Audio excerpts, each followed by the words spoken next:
Bonsoir chers amis de la littérature, ce soir c'est un peu particulier et même un événement puisque je reçois Alain Esquer, le lanceur d'alerte de l'affaire Betharam, avec Clémence Badaud. Ils ont coécrit Le silence de Betharam chez Michel Lafon.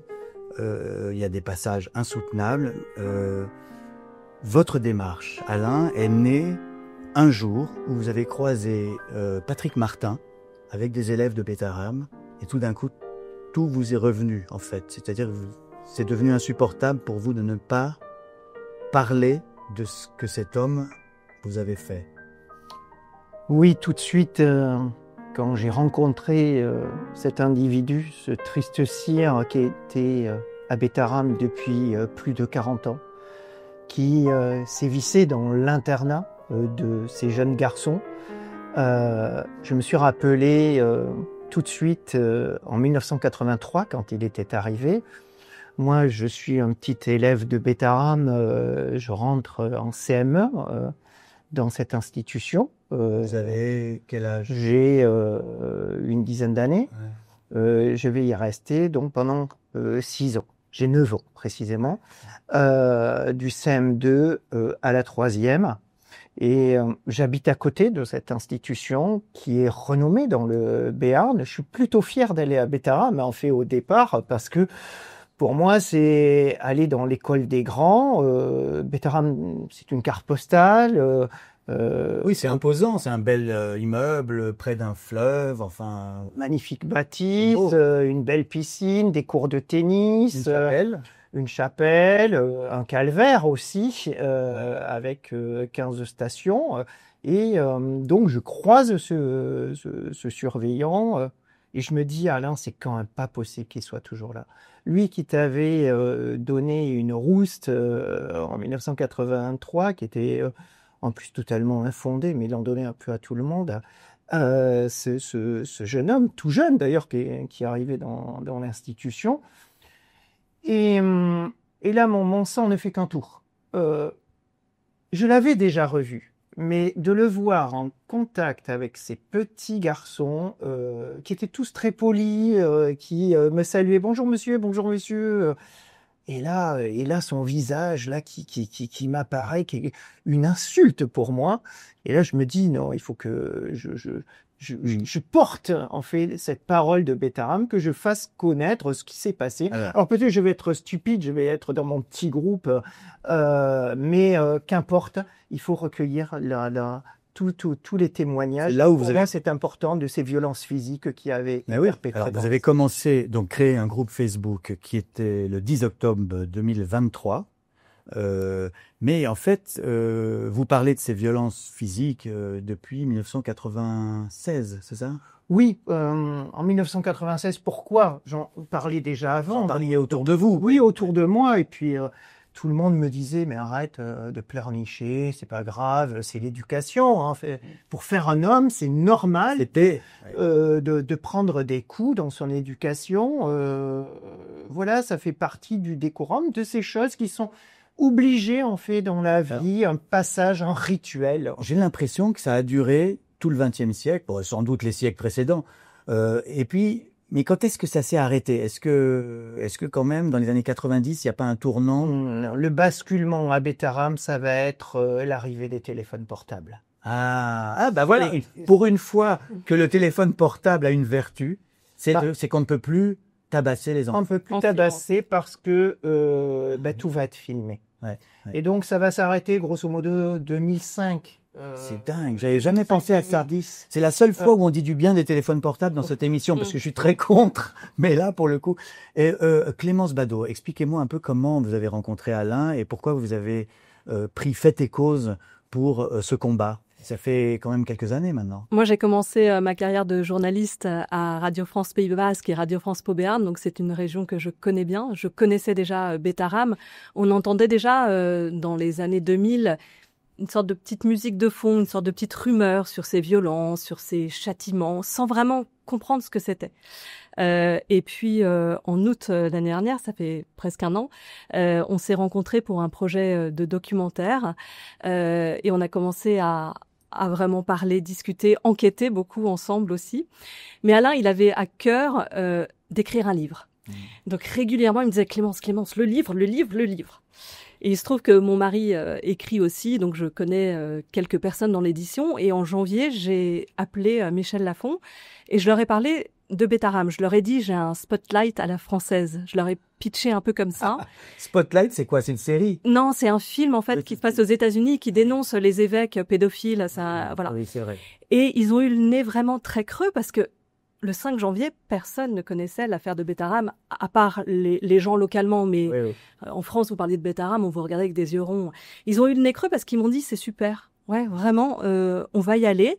Et puis, le 5 février, il y a eu l'affaire Bayrou à l'Assemblée nationale. Mais Mediapart, en fait, qui sort ça un article pour nuire au Premier ministre, hein, voilà. Clairement. Clairement, il y a cette scène à l'Assemblée nationale où il doit répondre aux questions de Paul Vanier. L'affaire devient politique, devient nationale. Et là, Michel Lafon nous rappelle et nous dit, alors non seulement on va prendre le livre, mais on le veut pendant 6 semaines. Voilà l'histoire du silence de Bétarame. Oui. Mais ce qui est fou, c'est que Alain, vous parlez de ça à Pau et autour de vous et à des journalistes, et puis vous montez ce groupe Facebook, et ça fait très très longtemps. Et donc en fait, ça s'est accéléré pour des raisons politiques, pas pour savoir si oui ou non Bayrou était au courant ou pas. Mais bon, est-ce que vous avez pris ça comme une divine surprise ou finalement ça vous ennuie plutôt parce qu'on s'éloigne de l'affaire en elle-même, de la vraie souffrance de ces victimes? En fait, je suis très partagé parce qu'évidemment, la médiatisation, elle permet la libération de la parole et elle est essentielle, cette libération de la parole. Elle ne fait que commencer d'ailleurs parce que sinon, nous en aurons jusqu'à l'overdose. Vous savez, il y a 5,5 millions de Français qui sont abusés sexuellement pendant leur minorité. Les chiffres sont considérables, donc aussi un très grand nombre d'agresseurs. C'est un sujet de société, c'est un sujet extrêmement tabou, puisque il se rapproche un peu de celui aussi de l'inceste, parce que c'est un univers clos, Bétarame. Il y a cette confiance qui est donnée à ces prêtres directeurs, en plus des prêtres directeurs, donc c'est eux qui insufflent. Donc la médiatisation nous sert, mais aussi nous dessert, parce que pour les victimes, c'est un cheminement qui est compliqué. Je peux vous dire que de recueillir à ce jour près de 250 témoignages de victimes de violences physiques et sexuelles. C'est très lourd à porter, c'est très difficile pour les victimes de s'exprimer parce qu'il y a toujours ce truc, il va falloir que tu grandisses mon grand, il va falloir être adulte et passer l'éponge en fait sur ces périodes, mais ça marche pas comme ça à l'esprit humain. Vous savez, quand vous êtes agressé, eh bien, malheureusement, ça met des années, des décennies. Parce que le cerveau efface, non? C'est ça, Claire. Bien sûr. Il y a beaucoup de victimes qui font carrément un blackout. La mémoire traumatique fait que ils effacent complètement l'événement traumatique, souvent le viol.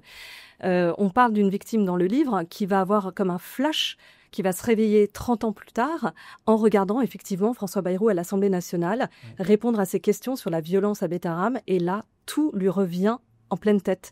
C'est assez fascinant. Muriel Salmona, qui travaille sur ces questions, explique ça très bien.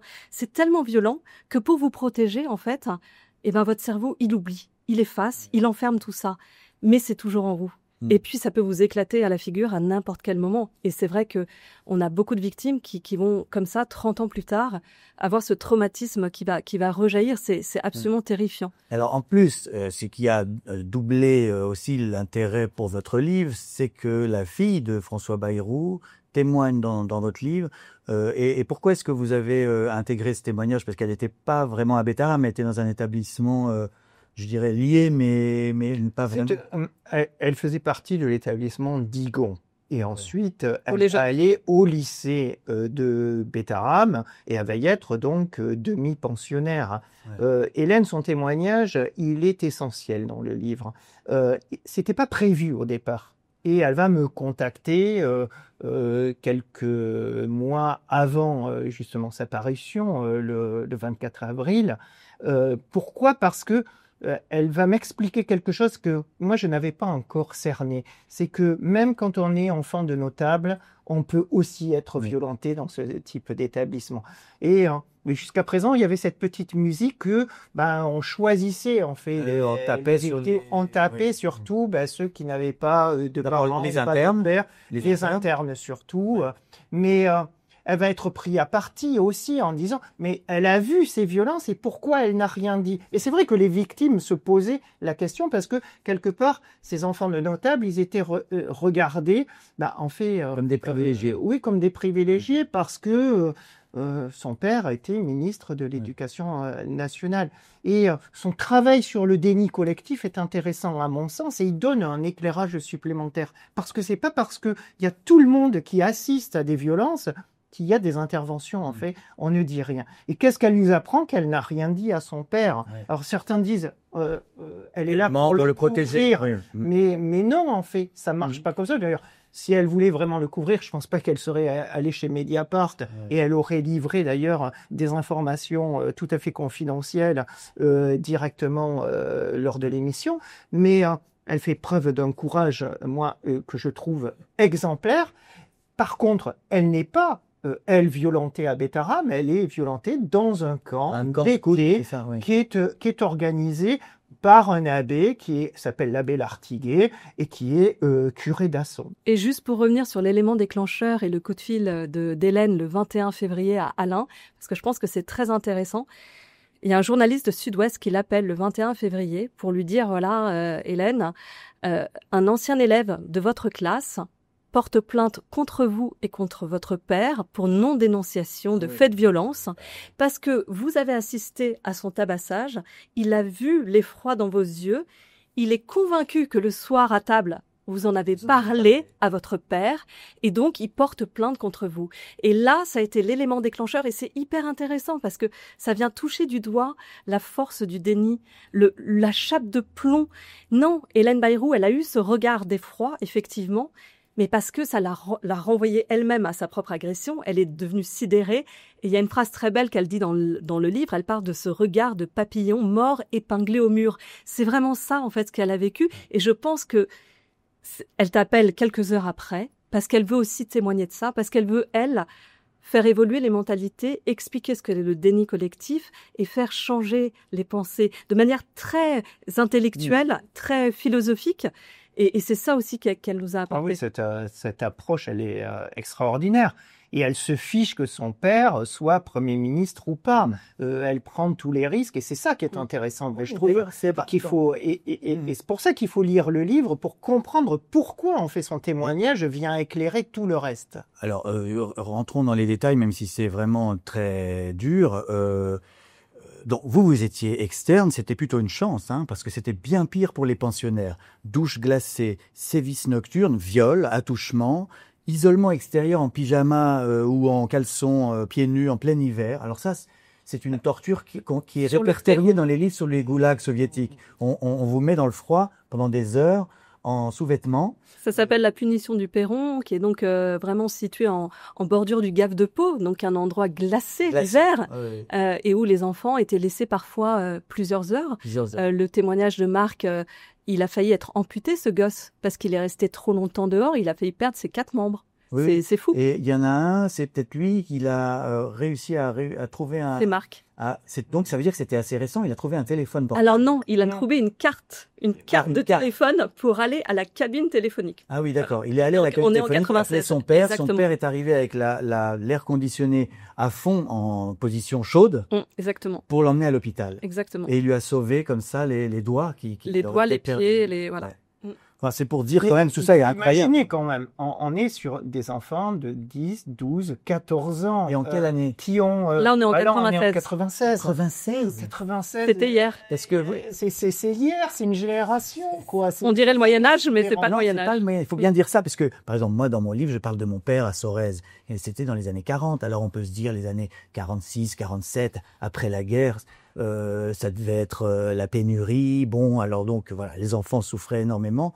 Mais là, en 96. 96. C'est 60 ans après. Adrien, c'est 2004. Il est les bras en croix sur le perron, quoi. Enfin, on est sur des punitions moyenâgeuses. Et un enfant existait, certes. Il y en a un soulevé par les cheveux aussi. Ouais, voilà. Soulevé par les cheveux. Carrément la touffe de cheveux. Il y a eu beaucoup de tympans percés, beaucoup de nez fracturés. Il y a eu des choses inimaginables. Frotté avec des orties. Puis les piqûres à l'eau aussi, vous avez lu ça, des piqûres à l'eau. À l'eau, c'est quoi? Donc en fait, ça devient vraiment. Alors là, on bascule dans le détraqué complet. Et acte de torture, qui n'est pas reconnu comme acte de torture, parce que faire des piqûres. Donc c'est un des surveillants n'est pas un acte de torture. Le pire bourreau de Bétaram, surnommé Cheval, qui aimait beaucoup aller à l'infirmerie, parce que lui, ce qu'il aimait, c'était frapper les enfants puis les réconforter après. Voilà, c'est la claque et le réconfort. Et il prenait la place de l'infirmière et il faisait des piqûres sous-cutanées, donc à l'eau. Et c'était terrifiant. Les enfants, du coup, avaient la peau qui se mettait à gondoler. Ça faisait un mal de chien. Et c'était juste pour leur faire mal et pouvoir ensuite les réconforter. Et entendez bien, quand je dis les réconforter, c'est les violer, évidemment. Bien sûr. Alors, le père Caricart s'est suicidé en 2000, mais finalement, quel est le bilan judiciaire de cette affaire? Il n'y en a qu'un seul qui est mis en examen. Malheureusement, à cause de la prescription. Patrick Martin, que vous avez croisé. Qui est aujourd'hui en détention provisoire. Mais on espère un procès. Oui, un seul, parce que sur deux faits, un des années 2000 et l'autre sur 2004, c'est ça qu'il faut bien comprendre. On est face au mur de la prescription sur ce type de dossier. Et c'est pour ça que le travail actuellement mené par le rapport d'enquête parlementaire peut avoir aussi son intérêt. Vous seriez favorable à une modification de la loi? Il faut totalement modifier la loi. C'est terrifiant. Savoir que la prescriptibilité des crimes sexuels sur les enfants ne doit pas exister. Elle doit être la norme, l'imprescriptibilité, parce que c'est toujours la même question, c'est la charge de la preuve. Mais quand vous êtes accusé par 10, 15, 50, 102 plaintes pour le surveillant général Cheval, donc 102 plaintes, la question de la prescription ne devrait pas se poser. Il y a donc 102 plaintes. Mais on dira... Non, mais là, il y a 102 plaintes contre Cheval, et il est tranquillement peut-être ce soir en train de nous écouter dans son canapé, dans son salon. C'est pas possible. Et l'autre chose aussi qu'on a constaté avec Alain, c'est que la prescription, elle est pas du tout possible parce que souvent les victimes, on en a parlé tout à l'heure, ont ce phénomène de blackout et se réveillent 30 ans après. Oui, bien sûr. Donc, est-ce que, comment on pourra jamais condamner quelqu'un? Alors on peut dire s'il y a 100 plaintes, c'est comme une sorte de preuve. Si, vous pouvez. La parole, elle doit être prise en compte, elle doit faire preuve. Et surtout quand il y a... non, mais attendez, si la parole c'est la preuve. Surtout quand il y a la sérialité. Je veux dire, là, on n'a aucun doute, personne n'a de doute. Il y a une sérialité. On a 103 plaintes, 103 témoignages qui racontent la même chose, le même mode opératoire. On est dans du crime en série. C'est passé pour Weinstein, entre nous. C'est-à-dire qu'il y a une accumulation d'une centaine de personnes qui a fait que quand même ils ont fini par réagir. C'est l'addition de tous les témoignages. Et puis ces enfants, il faut voir, ce sont des enfants. Donc ce qui vous arrive à 8 ans, vous pouvez l'enfermer pendant 40 ans. Et donc, enfin, il faut qu'il y ait une loi spécifique pour les violences sexuelles sur les mineurs. C'est pas la même chose que sur des majeurs. Alors, il y a Bétaram, c'est probablement un des pires endroits, mais il y en a d'autres, il y en a beaucoup d'autres. Et peut-être que l'intérêt aussi de ce livre et de votre combat, Alain, c'est d'avoir fait connaître la réalité sur le traitement des petits garçons et aussi des petites filles au XXe siècle dans les pensionnats. Les pensionnats, qu'ils soient catholiques ou non. L'alerte que vous avez lancée révèle en réalité, vous dites, un continent de violence faite à peut-être, je ne sais pas, des centaines de milliers d'enfants au XXe siècle. Jusqu'à l'invention du téléphone portable qui les a sauvés. Mais c'est ça. Vous avez cité le chiffre hallucinant de 5 millions de victimes. Ce chiffre, c'est quoi? C'est 5 millions de victimes en tout? Depuis quand? De 5,5 millions, ça c'est les rapports de suite à la commission de la CIAZ sur les violences sexuelles. Le rapport Sauvé. Il y a le rapport Sauvé notamment. C'est plus de 160 000, je crois, de mémoire sur les pensionnats. Donc c'est quand même terrible. Mais ça révèle quand même... Le silence de Betaram, c'est le silence d'une nation. Sur des moyens d'éducation qui ont été perpétrés au fil des décennies, en se disant que en brisant l'enfance, on allait pouvoir construire des hommes. Et je crois que c'est un changement de société que nous sommes en train aujourd'hui de vivre, parce que la société civile, elle est prête. On a l'impression que les politiques, eux, ne le sont toujours pas. Ils en sont encore à faire des préconisations, à des recommandations, mais il faut passer à l'action. Parce que les moyens d'éducation, c'est important d'en parler, parce qu'il est cruellement d'actualité, ce dossier. On parle de revenir à des internats, notamment des... Oui, c'est vrai. Gabriel Attal. Les uniformes, les internats. Les uniformes, mais pourquoi pas? Mais en tout cas, il faudra prévoir des gardes, parce que les châtiments corporels sur des enfants, ça ne marche pas. Déjà, aujourd'hui, c'est interdit par la loi, mais de fait, avec le dossier Betaram et tous les autres collectifs qui se sont montés dans le pays, et bien on se rend compte que non, l'altération de la confiance en soi, la destruction de sa vie d'homme, alors que nos parents, ils sont pas dans cette logique. Ils pensent, si c'était une paire de gifles, mais ça reste pas que sur une paire de gifles. Betaram, c'est 100 fois plus. C'est des châtiments qui procurent à leurs auteurs des envies sexuelles. Des satisfactions, des pulsions de cet ordre-là, de la jouissance. C'est ça qu'il faut comprendre, en fait, pour bien comprendre ce dossier. Et dans le livre, on essaie, en fait, de l'expliquer sans tomber dans du misérabilisme, sans accumuler les témoignages. C'est juste quelques témoins clés qui sont venus enrichir mon propre récit. Vous-même, vous êtes catholique? Bien sûr, je suis catholique. Toujours de la foi, vous êtes pratiquant.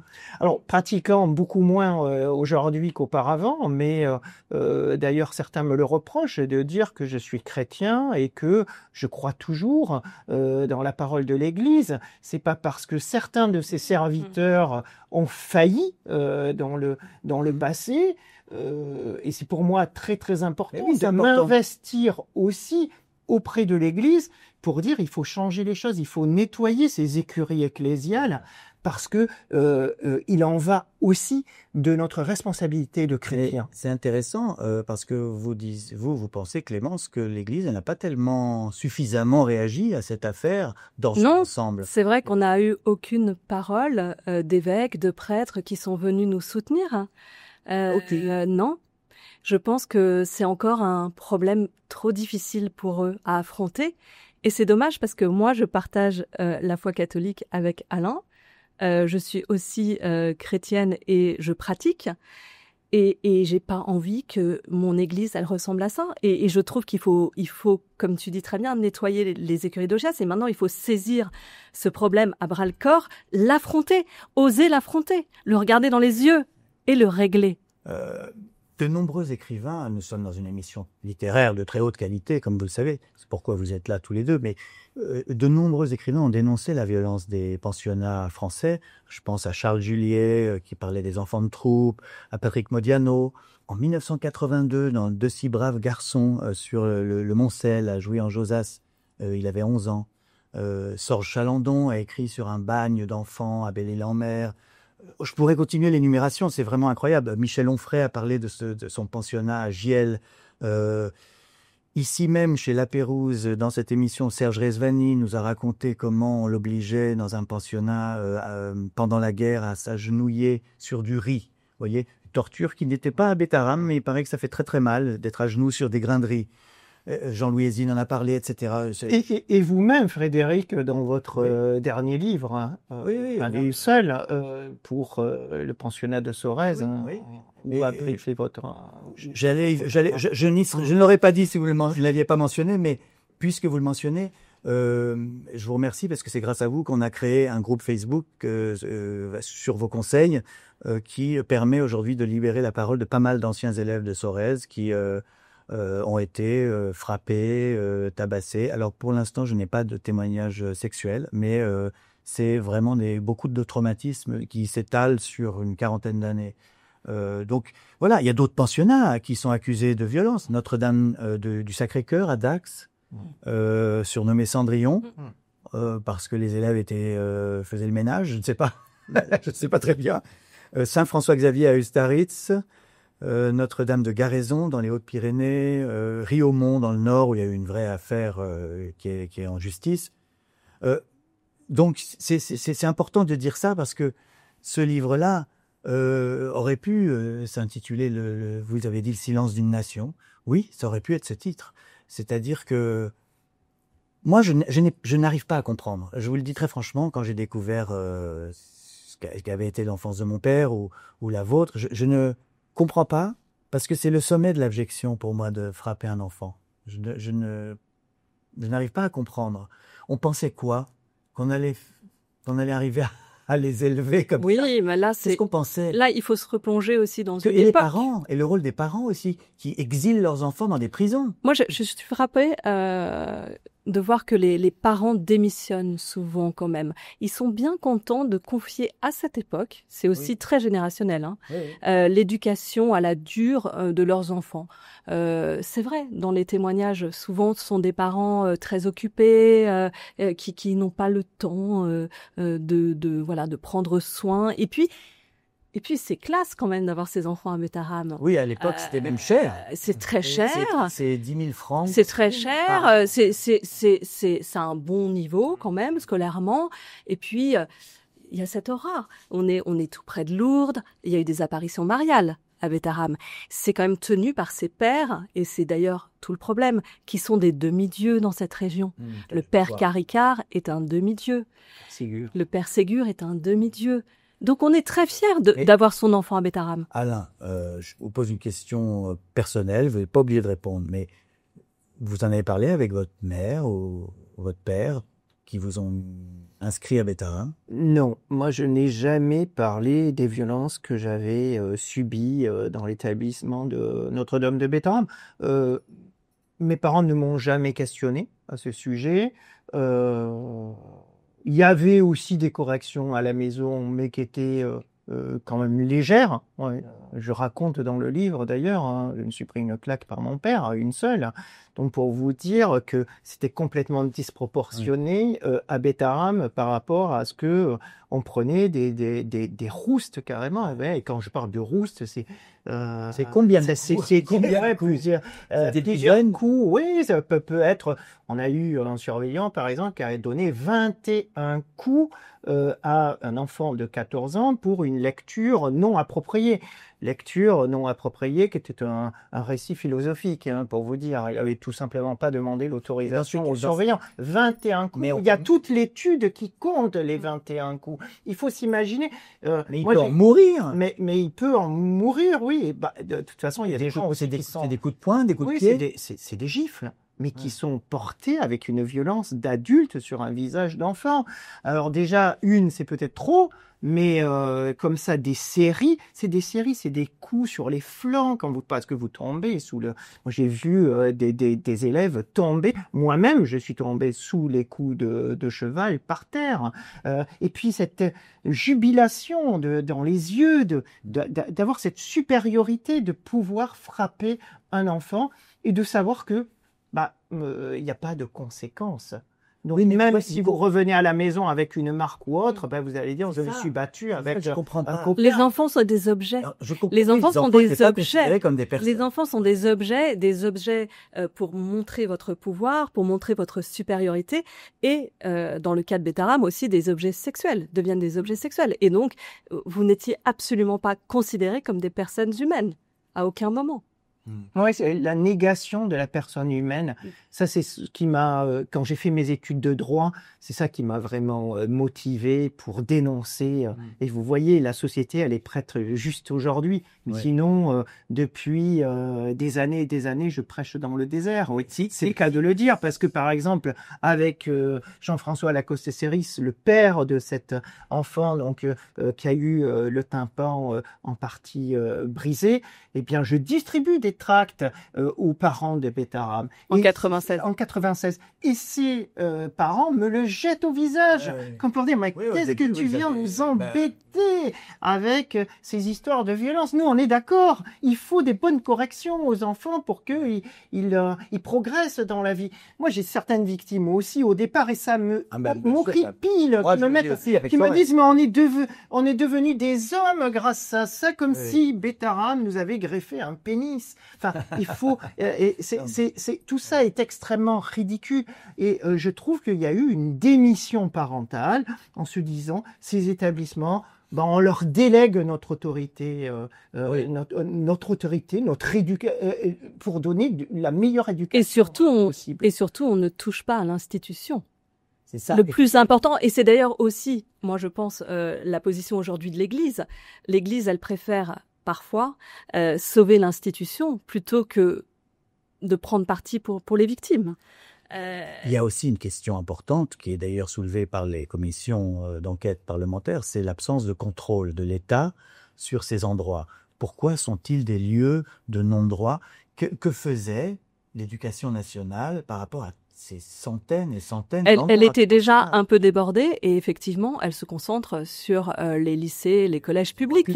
Et ils estiment que le privé, ça se gère. C'est l'entre-soi, voilà, ils gèrent, ils font pas de vagues, ils ont des bons résultats, donc on va pas mettre notre nez dedans. Il y a eu une fois un rapport académique à la suite de cette violence en 96 qui a été dénoncé, mais c'est tout. Sinon, Betaram, c'est un système clos qui vit avec ses règles, entre soi. Les directeurs se succèdent, reviennent les uns après les autres à la direction, à la tête, etc.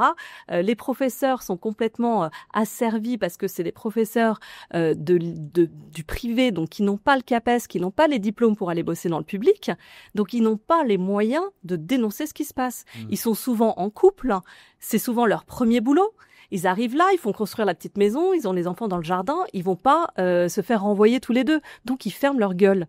Voilà, c'est tout ce système-là en fait, Betaram. Oui, je comprends. Alors, que faire aujourd'hui? Donc, vous avez rencontré le Premier ministre, votre affaire est devenue une affaire nationale. Tout le monde dit c'est le MeToo de l'enfance, donc vous êtes le lanceur d'alerte du MeToo de l'enfance. Qu'est-ce qu'on peut faire pour augmenter ces contrôles? Est-ce que vous avez une idée de structure à créer? Voilà. Il y a des choses. Où en sommes-nous? Il y a des choses déjà qui ont sacrément avancé, c'est-à-dire ces contrôles, et notamment les contrôles inopinés suite à mon intervention auprès d'Elisabeth Borne, qui a été très attentive. Elle m'a reçu près de 2 heures, en tête-à-tête, pour bien comprendre ces mécanismes. Et elle a avoué elle-même que l'État avait dysfonctionné sacrément dans le contrôle des établissements. Bon, je crois que ces établissements, c'était aussi dans cette peur du privé et du public. Et aujourd'hui, ça n'a plus lieu d'être. Ces établissements catholiques, ils ont le mérite d'exister. Ils doivent continuer à exister. Et c'est ce que j'ai expliqué en l'enseignement catholique. Parce qu'il y a des valeurs, il y a la catéchèse, il y a un certain nombre de choses qui sont intéressantes. Et moi-même, j'ai fait toute ma scolarité. Mais c'est pas parce que on y a fait toute sa scolarité et que on prône l'éducation catholique que on doit tout accepter. Et moi, je ne veux pas de ça. Et le disait Clémence, je veux pas de cette Église qui couvre en fait ce type d'institution. Et le secrétaire général Philippe Delorme de l'enseignement catholique l'a bien compris, puisqu'il m'a désigné avec 5 autres personnalités pour faire un travail sur la libération de la parole. Et autant vous dire que je ne vais pas y aller que pour être juste représenté et faire de la figuration. C'est pas du tout mon objectif. Par ailleurs, je crois qu'il est nécessaire de créer une structure, ou en tout cas, à partir de structures existantes, peut-être les fédérer et reconstruire quelque chose qui a du sens et qui permette à la fois à l'État, à l'Église, aux congrégations, aux parents d'élèves et aux victimes de travailler ensemble, parce que on a une expertise à faire valoir. Alors, j'ai parlé d'un office national dans le livre, il y a un observatoire peut-être de violences sexuelles, etc. Moi, je pense que c'est d'une impérieuse nécessité, parce que aujourd'hui, les signalements, ils ne sont pas, ils sont recueillis, ils sont pas traités. Il n'y a pas ces levées de doute. Parfois, il y a des signalements pour tout et il y a n'importe quoi. 119, c'est un numéro il y a le 119. Mais qu'est-ce qu'on fait après? Qui suit les dossiers? De quelle manière les victimes vont vont collaborer?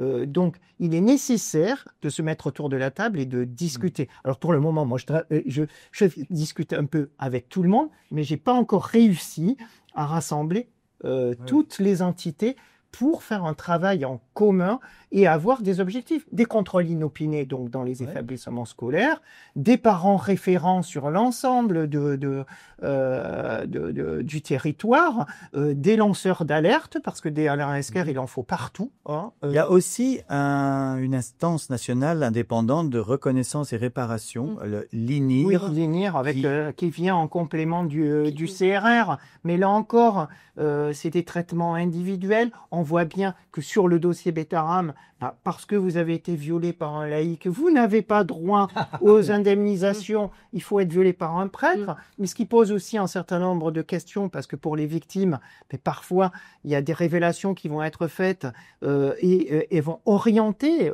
leur déclaration, et je me bats contre tout ça, en fait. Donc, et ça, c'est quand même très, très important à dire, que si on est violé par un prêtre ou par un laïc, c'est la même chose sur les conséquences sur sa vie. Et donc, on doit être indemnisé à la même hauteur. Et pour le moment, à l'heure actuelle où l'on se parle, eh bien, ce n'est pas possible. Vous travaillez sur un projet de documentaire ensemble ? Ensemble. J'ai pas le droit de dire pour qui, mais racontez-nous. C'est-à-dire que vous allez... Vous êtes suivi par une caméra ou qu'est-ce qui se passe? Alain va être suivi par une caméra et va être un petit peu le fil rouge en fait de 4 épisodes où on va essayer vraiment de démanteler le système de Betaram et de comprendre comment ces 50 années d'omerta ont pu avoir lieu, comment 30 agresseurs ont pu se succéder à Betaram, comment aujourd'hui on a 203 plaintes, mais vous pouvez multiplier ce chiffre aisément par 3 ou 4, parce que évidemment, beaucoup de personnes n'arriveront pas malheureusement à déposer plainte. Je vous interromps un instant, on a oublié de dire une chose, c'est qu'il y a aussi beaucoup de morts.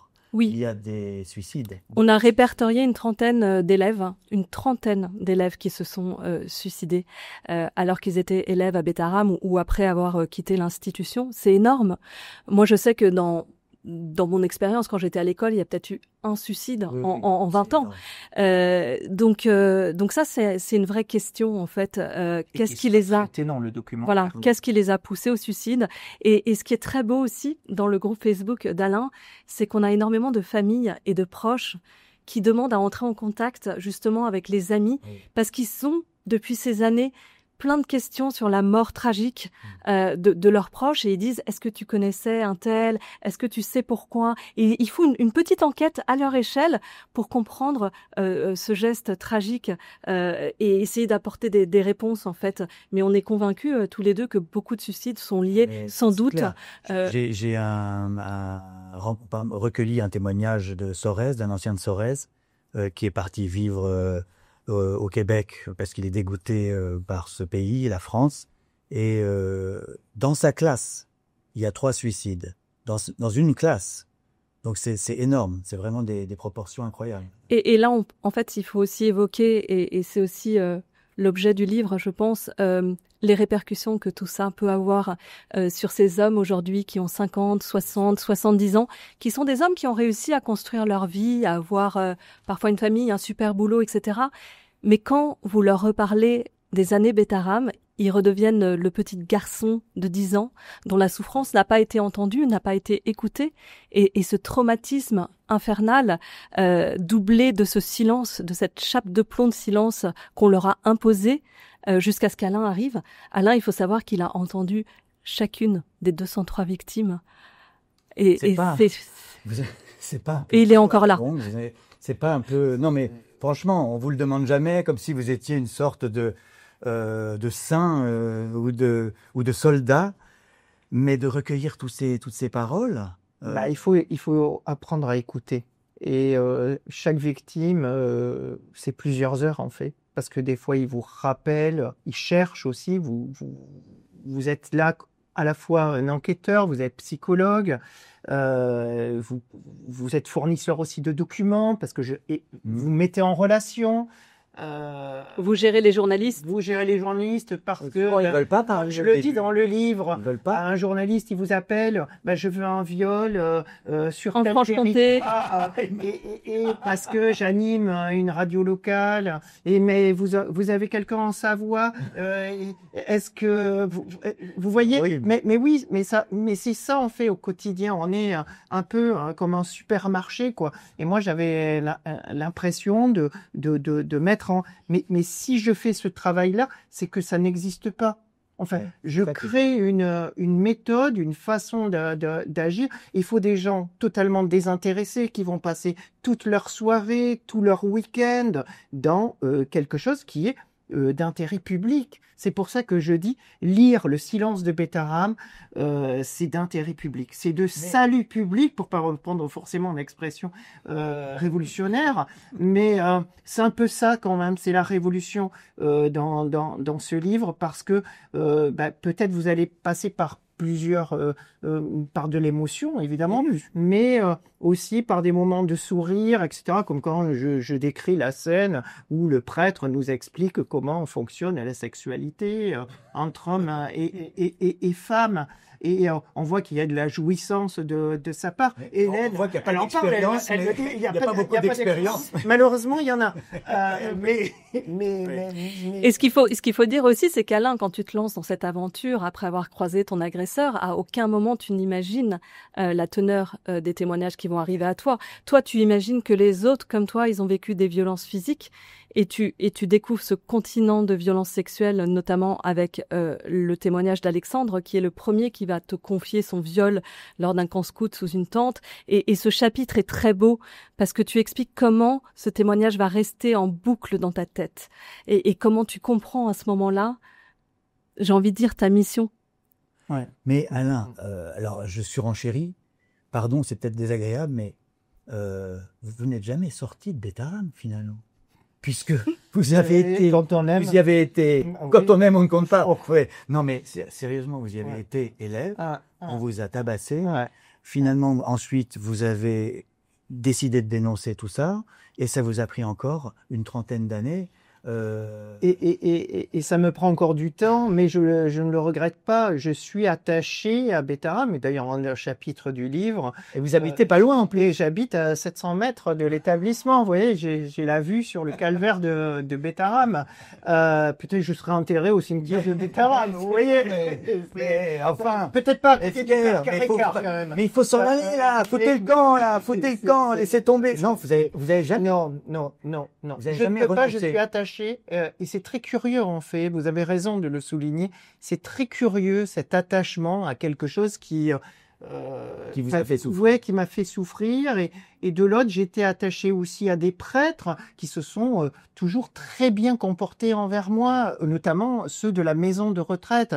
C'est pour ça aussi que ça donne une légitimité au combat que je porte, parce que j'en veux pas à l'Église catholique, j'en veux pas aux prêtres de Bétarame, mais j'en veux aux salopards qui ont abusé, qui ont brisé des vies, et ces laïcs qu'on a laissé faire, parce que malheureusement la congrégation de Bétarame, qu'elle le veuille ou pas, qu'elle le reconnaisse ou pas, elle a laissé faire des laïcs aussi perpétrer des crimes. Vous êtes une sorte de justicier. Vous avez. Et peut-être qu'Alain, tu restes à soif côté. De justice, quoi. Tu restes prêt aussi, peut-être parce qu'aussi tu as l'espoir que les choses évoluent. Et souvent, tu m'as dit, j'aimerais que la congrégation sorte de cette crise par le haut. C'est aussi un souhait aussi que tu as. En fait, Alain, il a jamais été dans la vengeance. Il a jamais eu de propos véhéments. Il a jamais. Non, d'ailleurs, franchement, quand vous avez rencontré François Bayrou, au sommet de la polémique, vous avez été magnanime, parce que vous auriez pu ce jour-là, obtenir sa démission en quelques mots, en quelques phrases. Vous ne l'avez pas fait. Je pense que j'étais prêt à quitter si j'avais pas senti la sincérité de la personne. Je serais parti. Et certains m'en veulent beaucoup d'ailleurs, hein, de pas l'avoir enfoncé. Oui, de ne pas l'avoir enfoncé. En plus, vous voyez, avec l'impopularité qu'il a, je pense que j'aurais gagné en popularité. Non, je crois que c'est aussi un devoir d'essayer d'être le plus juste possible, le plus digne possible. Mais d'accuser un homme de couvrir des réseaux pédocriminels, c'est une connerie.